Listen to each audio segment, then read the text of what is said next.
여러분 안녕하세요. 엄스쿨 매일 성경 읽기 여호수아서 말씀 묵상 훈련을 함께하고 있습니다. 시간도 성령님께서 저희 각자를 도와주시기를 바랍니다. 오늘은 여호수아서 1장 세 번째 시간입니다. 여호수아서 1장 12절로 18절 말씀인데요. 여호수아가 또 루벤 지파와 그 다음에 갓 지파와 그 다음에 므낫세 반지파에게 말하는 내용입니다. 그럼 왜 하필 이 세 지파가 언급되었을까요? 이 지파들의 특징을 좀 생각할 필요가 있어 보입니다. 밑에도 어느 정도 그 내용이 나오지만 그럼 앞서 말씀드린 것처럼 깊이 있기는 누적해서 읽는 겁니다. 그러니까 이전의 내용들을 바탕으로 계속 읽어가는 연습을 해야 합니다. 연결하는 거지요. 그리고 우리가 한 본문에서 어떤 질문을 하고 그 질문의 대답은 그 본문에도 있지만 성경 전체에서 찾아가는 연습이 필요합니다. 그래서 여호수아 1장 1절로 12절, 18절을 보지만 민수기 32장을 볼 필요가 있습니다. 그래서 이 질문에 대한 답을 얻기 위해 민수기 32장으로 잠깐 가보겠습니다. 민수기 32장에 보면 이렇게 이야기합니다. 루벤 자손과 갓 자손은 심이 많은 가축대를 가졌더라. 왜 이렇게 가축대가 많아졌는지는 잘 모르겠지만 어쨌든 가축대가 많았습니다. 그들이 아셀 땅과 길르앗 땅을 본즉 그곳은 목축할 만한 장소인지라.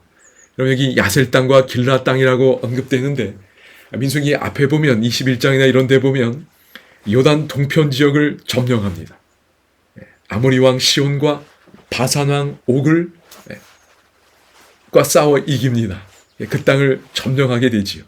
지금 그 땅에 대한 이야기입니다. 그래서 뭐라고 그러냐면 여기는 루벤 자손과 갓 자손이라고 그랬는데 2절에 오면 갓 자손과 루벤 자손이라고 언급 순서가 바뀝니다. 아마도 이 일을 주도한 건 갓 자손이었던 것 같아요. 그런데 루벤 자손이 야곱의 장자였기에 여기서는 루벤 자손이 먼저 언급되었습니다. 여러분 갓 자손과 루벤 자손은 성막을 중심으로 이스라엘 백성들이 진을 쳤을 때 성막의 남쪽에 함께 있었던 지파입니다. 그래서 아마 좀 서로 친해진 것 같아요. 갓 자손과 루벤 자손이 와서 모세와 제사장 엘르아살과 회중 지휘관들에게 말하여 이르되 무슨 얘기를 하는가? 아나롯과 디본과 야셀과 니무라와 헤스본과 엘르알레와 스밤과 느보와 부온 곧 여호와께서 이스라엘 회중 앞에서 쳐서 멸하신 땅은 목축할 만한 장소요. 당신의 종들에게는 가축이 있나이다. 아까 많았다고 그랬지요.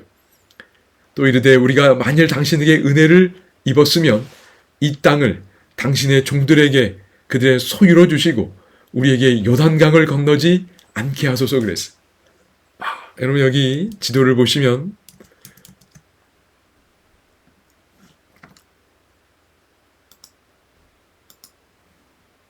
여기가 가나안입니다.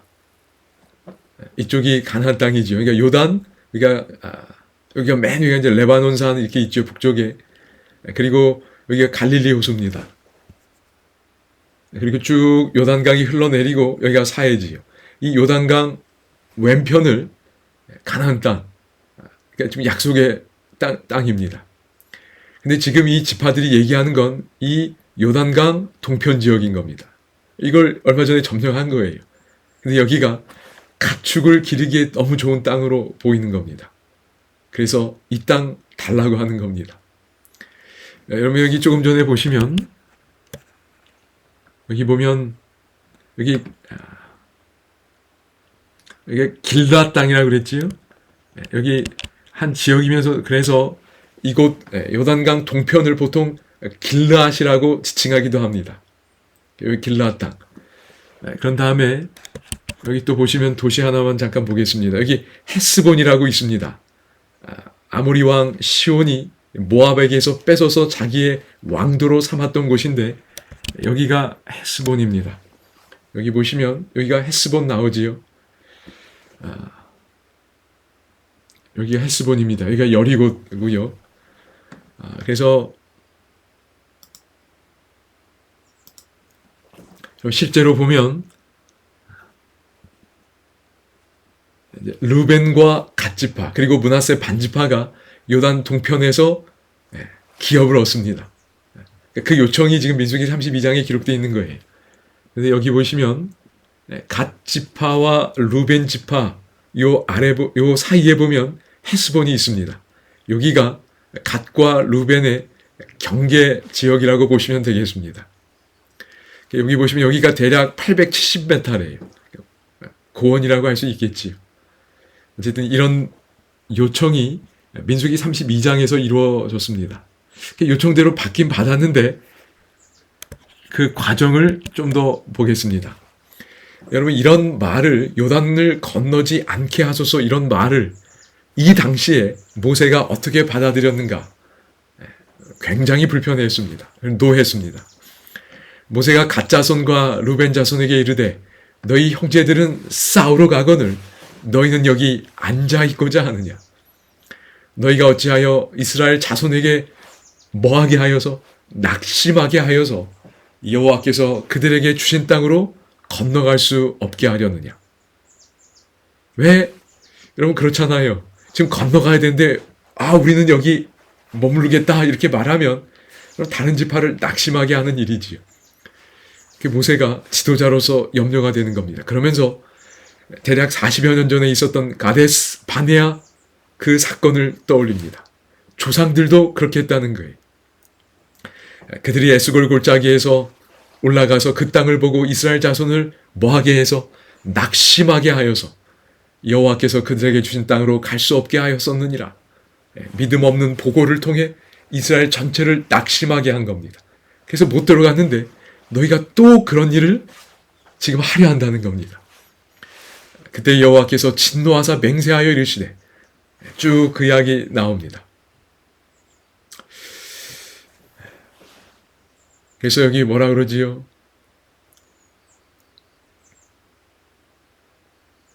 14절에 보면 보라 너희는, 지금 그런 말을 한 이 갓자손과 므낫세 지파에게 이야기하는 겁니다. 갓자손과 르벤 지파에게요. 너희는 너희의 조상의 대를 이어 일어난 죄인의 무리라고 이야기합니다. 이스라엘 향하신 여호와의 노를 더욱 심하게 하는도다. 여러분, 이런 반응에 대해 이 갓자손과 르벤 지파가 이렇게 이야기합니다. 여기 우리가 이 땅에 성읍을 건축하고 이제 있던 거 수리하고 그러겠지요. 우리 어린아이들, 가족들이 머물게 하고, 그 다음 이 전투할 수 있는 용사들은 어떻게 하는가? 우리는 무장하고 이스라엘 자손을 그곳으로 인도하기까지 그들의 앞에서 가겠다고 이야기합니다. 우리가 앞장서겠다. 그 다음에 18절, 이스라엘 자손이 기업을 받기까지, 요단 서편에서 기업을 받기까지 우리는 집으로 돌아오지 않겠다. 앞장서겠다. 그 다음에 기업 받기까지 돌아오지 않겠다. 끝까지 싸우겠다는 겁니다. 그리고 또 세 번째 뭐라 그러지요? 우린 동쪽에서 기업을 받아 싸우니 그들과 함께 요단 저쪽에서는 기업을 받지 않겠다고 이야기합니다. 이 세 가지 조건을 이야기해요. 그러자 모세가 오케이, 무장하고 여호와 앞에서 가서 싸우되 원수를 쫓아내기까지 싸우라고 이야기합니다. 그 다음에 돌아오면 그 땅이 너희의 소유가 되겠다고 하지. 그런데 만약 그같이 아니하면 여호와께 범죄함이니 너희 죄가 반드시 너희를 찾아낼 줄 알라고 경고도 덧붙입니다. 이런 배경이 민수기 32장에 있는 겁니다. 그래서 그런 배경 속에서 이제 여호수아가 르벤 지파와 갓 지파와 그리고 이제 추가된 것 같습니다. 므낫세 반지파에게 말하는 거예요.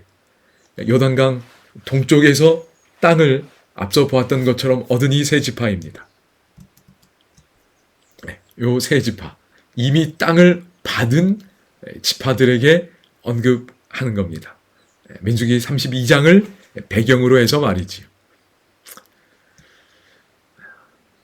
여러분, 그러므로 이 여호수아 1장에서 지금 이 12절에서 18절에서 가장 중요한 이슈는 이거였던 겁니다. 아까 모세가 말씀했던 것처럼 정말 심각하게 받아들였어요. 그래서 여호수아 1장에서 가장 중요한 이슈는 뭐냐면 백성의 연합입니다. 정말로 민수기 32장에서 서로 말하고 약속했던 그 내용처럼 과연 이 지파가 다른 지파들을 앞장서서 갈 것인가? 아니면 다른 지파들을 낙심하게 하는 말과 행동을 할 것인가? 백성의 연합이 매우 중요한 이슈가 되는 상황이었습니다. 이런 배경을 가지고 여호수아가 이들에게 말하는 겁니다. 여러분, 과연 루벤 지파와 갓 지파와 므낫세 반 지파는 어떤 말과 행동을 하게 되었을까요? 연합이 이루어졌을까? 아니면 분열되고 낙심하는 일이 일어났을까? 이게 핵심 포인트입니다. 여러분이 미리 보셔서 아시겠지요? 이제 좀 보겠습니다. 여호와의 종, 여러분 여기 어떤 명령이 주어졌는가? 여러분 짐작할 수 있겠지요? 여호수아가 하려는 말은 분명합니다. 민수기 32장에서 있었던 그 일 기억하고 그 말대로 하라는 거지. 그 내용입니다. 너희는 그 32장에 있었던 그 말을 기억하라.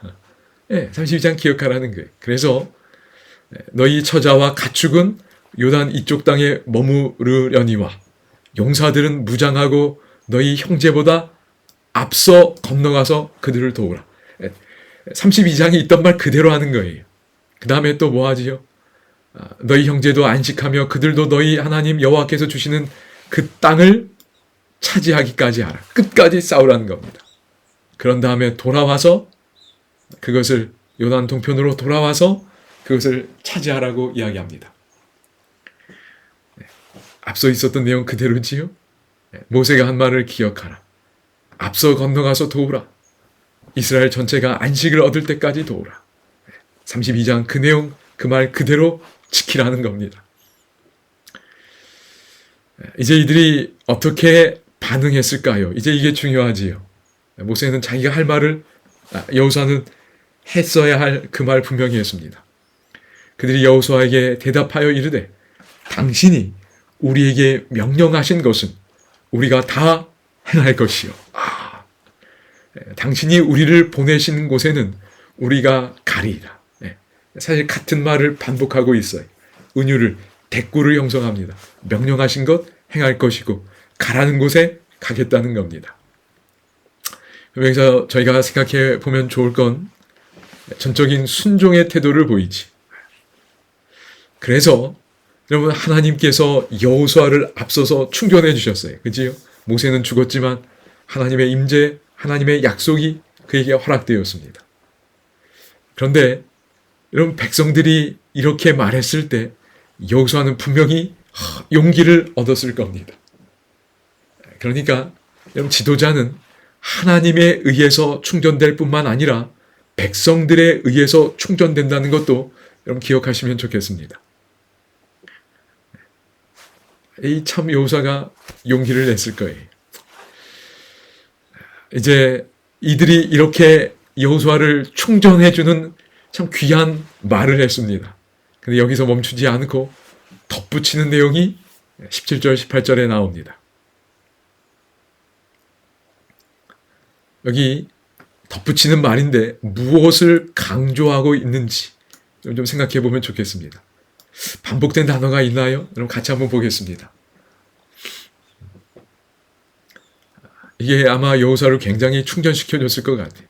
우리는 범사에 모세에게 순종한 것 같이 당신에게 순종하려니와 오직 당신의 하나님 여호와께서 모세와 함께 계시던 것 같이 당신과 함께 계시기를 원하나이다. 누구든지 당신의 명령을 거역하며 당신의 말씀을 순종하지 아니하는 자는 죽임을 당하리니 오직 강하고 담대하소서. 여러분, 반복되는 단어가 보이시는지요? 뭘 강조하고 있지요? 여기 보면 모세에게 우리가 순종했던 것처럼 당신에게 순종하겠다고 이야기합니다. 그리고 당신의 말씀을 순종하지 아니하면 죽임을 당하겠다고 이야기. 순종하겠다는 이야기지. 그러면 무엇이 강조되고 있나요?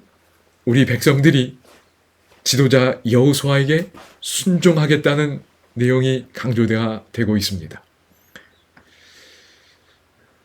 네, 여기 순종이라는 단어가 3번 사용되었습니다. 그런데 또 하나 저희가 살펴볼 내용은 하나님이 여호수아에게 주셨던 내용이 그대로 반복되고 있습니다. 여기 보시면 하나님께서 뭐라고 그러셨지요? 여호수아에게 모세와 함께 있었던 것처럼 내가 너와 함께 있겠다고 그랬는데 그 똑같은 내용이 백성들의 입을 통해 여호수아에게 전달되고 있습니다. 여호와께서 모세와 함께 계셨던 것 같이 여호와께서 당신과 함께 계시기를 원하나이다. 하나님을 통해 들었던 말을 백성들을 통해 또 듣습니다. 그리고 또 하나 있어요. 여러분, 여호와께서 여호수아에게 계속 하셨던 말이 뭐지요? 강하고 담대하라는 말을 계속 반복해서 여호수아에게 말씀하셨는데 그 똑같은 말이 백성들의 입을 통해 여호수아에게 들리는 겁니다. 오직 강하고 담대하소서. 그 내용도 여기 있는 거예요. 그러므로 여호수아는 이렇게 완충되었을 거라 생각이 됩니다. 어쨌든 중요한 건 이 1장 12절로 18절의 모습은 연합의 모습인 거예요. 그런데 지파와 지파들 사이에 혹 분열이 생길 수 있었던 요소인 요단 동편에서 땅을 받았던 이 지파와 다른 지파들 사이에 완전한 연합이 이루어졌습니다. 더 나아가서 하나님과 지도자와 백성들 사이에 완전한 연합이 이루어진 걸 보게 됩니다. 그리고 이 내용은 사실 여러분이 한번 여기 보시기 바랍니다. 신명기 31장에 보면 하나님께서 모세를 통하여 미리 백성들과 여호수아에게 하신 말이 있어요. 그 말 그대로 나오는 겁니다. 그래서 약속의 땅 정복을 위해서 하나님과 여호수아 그리고 이스라엘 백성들이 하나님의 말씀 안에서 완전한 연합을 이룬 모습을 보게 됩니다. 여러분이 신명기 31장 1절로 8절 혹 그 이상은 여러분이 좀 살펴보시기 바랍니다. 하나님의 말씀이 이미 주어졌고 그 말씀을 들었던 백성들이 그 말씀 그대로 이야기하고 선택하는 모습을 보게 됩니다. 이런 질문도 있지요. 신약의 여호수아이신 예수님은 오늘 나에게 어떤 명령을 주고 계시는가? 그리고 그 명령에 대해 오늘 우리는 어떻게 반응하고 있는지 여러분 생각해 보시면 좋겠습니다. 이제 중심사상 정리하고 마무리하겠습니다. 여러분, 지도자 여호수아는 공동체를 생각할 수밖에 없었지. 그래서 공동체를 전체를 위하여 오늘 말씀을 주셨다고 생각이 됩니다. 지파 특별히 갓 므낫세 그리고 므낫세 반지파와 루벤 지파에게 그래서 이렇게 정리해 볼 수 있다고 생각이 됩니다. 공동체를 위하여 나에게 주시는 예수님의 명령에 순종하자. 공동체를 위하여 나에게 주시는 지도자의 명령에 순종하자. 어떤 명령을 주고 계시는지는 각자가 생각해 보시면 좋겠습니다. 그리고 이 내용을 갈라디아서 6장 2절에서 이렇게 연결해서 볼 수 있을 것 같아요. 너희가 짐을 서로 지라 그랬어요. 내 짐만 지는 게 아니고 서로가 도와줘야 될 짐이 있다는 겁니다. 각자가 져야 될 짐도 있지만 함께 지면 서로가 서로에게 도움이 되고 공동체 전체를 세울 수 있는 그런 짐이 있어요. 그래서 너희가 짐을 서로 지라. 그리하여 그리스도의 법을 성취하라 그랬습니다. 이 내용이 우리 마음에 하나님이 주신 메시지로 기억될 수 있기를 소망합니다. 여러분 여기 그래서 기꺼이 순종하는 본이 되고 격려를 전하는 도구가 되었습니다. 여기 우리 주제가지요. 여호수아 주제가입니다. 허락하신 새 땅에. 이 새 땅은 그리스도께서 이 땅에 오실 때 이루어질 천국뿐만 아니라 오늘 우리 삶에 이루어질 약속입니다. 여기 3절에 보면 앞서가신 예수님 바라보면서 모두 같이 합하여 힘써 일하세. 오늘 주제와 잘 연결이 됩니다. 여호수아 본받아 앞으로 가세. 우리 거할 조선은 주님 품일세. 그럼 꼭 찬양도 부르시면서 하나님과 더 깊은 소통 나누실 수 있기를 바랍니다. 감사합니다.